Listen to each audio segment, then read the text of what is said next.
একটু আমরা যদি সোজা হয় ভালো হয়।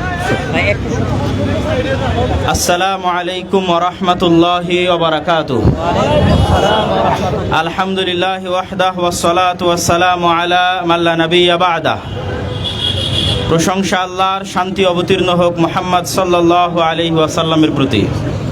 সম্মানিত উপস্থিতি, সম্মানিত দর্শক মণ্ডলী এবং রাষ্ট্রের বিভিন্ন পর্যায়ের দায়িত্বশীল বৃন্দ, সকলকে উদ্দেশ্য করে আমরা আজকে আমাদের ইউনাইটেড উম্মাহর পক্ষ থেকে আয়োজিত উক্ত মানববন্ধন থেকে একটি বিষয় স্পষ্ট করে বলতে চাই যে যারা আমাদের নবী মুহাম্মদ সাল্লাল্লাহু আলাইহি ওয়াসাল্লামের নামে কটূক্তি করে এই অজুহাতে যে তাদের বাক স্বাধীনতার দরকার আছে, যেমন রাখাল সাহা সে তার ফেসবুক পোস্টে লিখেছে যে আল্লাহর নবীকে গালি দেওয়া আর আল্লাহ সুবহানাহু ওয়া তাআলাকে গালি দেওয়া এটি হচ্ছে তাদের বাক স্বাধীনতা। বলেন নাউজুবিল্লাহ। আমি অন্যরা যেভাবে আল্লাহর নবীর শানে কটূক্তিকারী ব্যক্তির যে হুকুম, সেই হুকুম তো অবশ্যই হুকুমের জায়গায় সঠিক, কিন্তু তার আগে আমি রাখাল সাহা এবং তাদের অনুসারীদের মনের চাওয়া পূরণ করতে চাই। ফরহাদ মাজহার এবং তাদের অনুসারীদের মনের চাওয়া পূরণ করতে চাই। কি সেটা? আপনাদের যখন এতই স্বাধীনতা দরকার যে আল্লাহর নবীর নামে আপনাদেরকে কটূক্তি করার এবং আল্লাহর নামে কটূক্তি করার স্বাধীনতা দিতে হবে, তাহলে আমি আপনাদেরকে স্বাধীনতা দিচ্ছি আমাদেরকে হত্যা করার।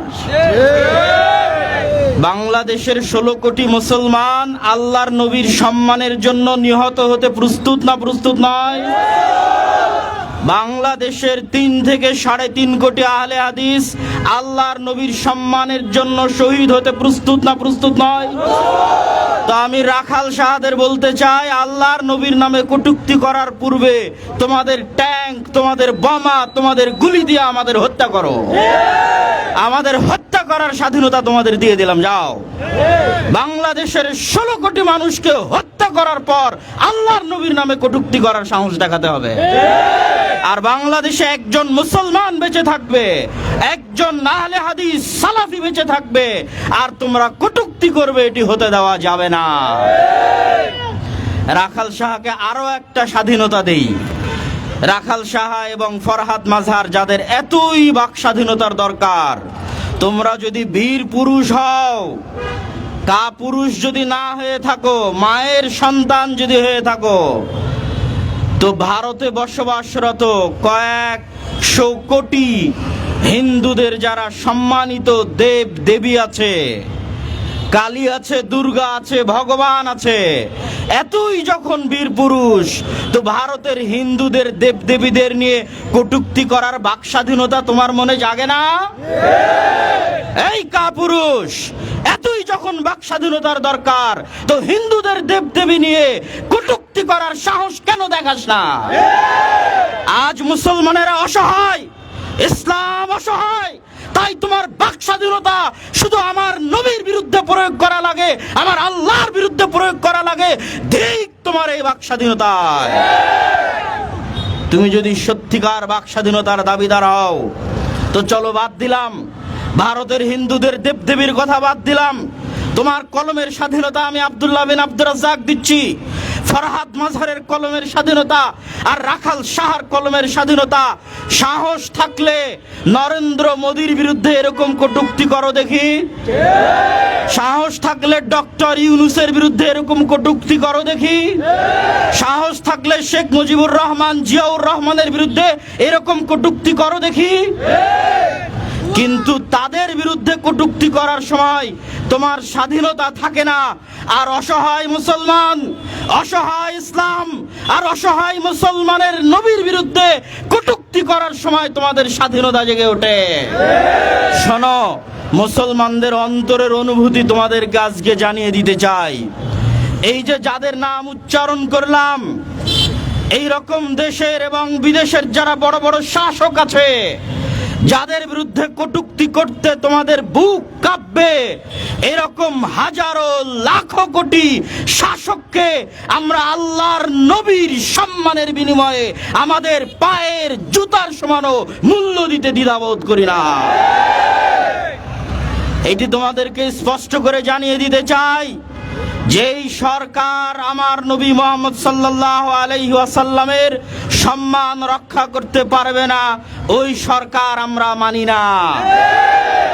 যেই উপদেষ্টা বাক স্বাধীনতার নামে আমার নবীর বিরুদ্ধে কলম ধরবে, ওই উপদেষ্টার উপদেষ্টাগিরি আমরা মানি না। তোমাদেরকে স্মরণ করিয়ে দিতে চাই, কাদের রক্তের উপর ক্ষমতায় বসেছ?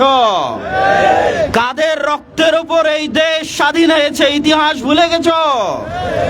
1757 সাল নবাব সিরাজউদ্দৌলার সেই পলাশির আম্রকাননের ইতিহাস থেকে শুরু করে 1831 সালের বালাকোটের ইতিহাস থেকে শুরু করে 1857 সালের সিপাহী বিদ্রোহ থেকে শুরু করে 1947 সালের দুই দ্বিজাতি তত্ত্ব থিওরির উপর ভিত্তি করে মুসলমানদের আলাদা স্বাধীন রাষ্ট্র আন্দোলন থেকে শুরু করে 52 ভাষা আন্দোলন থেকে শুরু করে 71-এর স্বাধীনতা আন্দোলন থেকে শুরু করে 24-এর জুলাই আন্দোলন পর্যন্ত যত রক্ত ঝরেছে তার 90%-এর বেশি রক্ত এদেশের মুসলমানেরা দিয়েছে। মুসলমানদের রক্তের উপর যে দেশ তৈরি হয়েছে, মুসলমানদের রক্তের উপর যে দেশ স্বাধীন হয়েছে, মুসলমানদের রক্তের উপর যেই গদিতে তোমরা গেছো, ওই গদিতে বসে তোমরা মুসলমানদের নবীর নামে কটূক্তি করবে আর মুসলমানরা সেটি সহ্য করবে, এটি হবে না। অতএব সাবধান করে দিতে চাই, বরং আরো স্পষ্ট করে বলতে চাই যে জুলাই বিপ্লবের সময় লাশের সারি দেখা গেছে। যারা এই জুলাই বিপ্লবের হাজার হাজার মানুষকে হত্যা করেছে তাদেরও ক্ষমা হতে পারে, কিন্তু আল্লাহর নবীর নামে কটূক্তিকারীর কোনো ক্ষমা আছে? কেন ক্ষমা নাই তা কি জানেন? এই জন্য ক্ষমা নাই যা যিনি ক্ষমা করবে উনি তো দুনিয়াতে নাই। ক্ষমা করবে কে? মুহাম্মদ সাল্লাল্লাহু আলাইহি ওয়াসাল্লাম। তো তুমি কটূক্তি করেছো আল্লাহর নবীর নামে, আল্লাহর নবী দুনিয়াতে জীবিত আছে? তো ক্ষমার কোনো রাস্তা আছে? ক্ষমার কোনো রাস্তা নাই। অতএব তোমরা জুলাই বিপ্লবের সময় যেমন লাশের সারি দেখেছো, বাংলাদেশের 16 কোটি মানুষ আর 3 থেকে 3.5 কোটি আহলে হাদিস, তারা আল্লাহর নবীর সম্মানের জন্য, ইজ্জতের জন্য ওই রকম লাশ নিহত হয়ে যাবে, তবু আল্লাহর নবীর সম্মানকে রক্ষা করেই ছাড়বে ইনশাআল্লাহ। আজকে বক্তব্যের শেষের দিকে এসে গাজী ইলমুদ্দিন রাহিমাহুল্লাহর একটি সংক্ষিপ্ত ঘটনা বলে আমার বক্তব্য শেষ করব। গাজী ইলমুদ্দিন ভারত উপমহাদেশের একজন বৃহৎ সম্মানিত ব্যক্তি, যিনি রাজপাল যে রঙ্গিলা রাসূলের লেখক ছিল, সেই রঙ্গিলা রাসূলের লেখককে হত্যা করেছিল। তাকে হত্যা করার পর ব্রিটিশ সরকার গ্রেফতার করে তার ফাঁসির আদেশ বাস্তবায়ন করেছিল।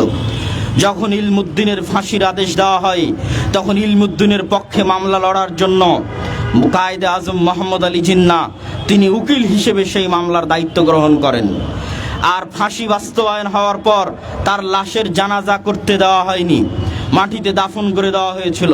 তখন আল্লামা ইকবাল তার ব্যক্তিগত জামানতের ভিত্তিতে সেই লাশ কবর থেকে উঠিয়ে লাহোরে নিয়ে গিয়ে জানাজার সালাত আদায়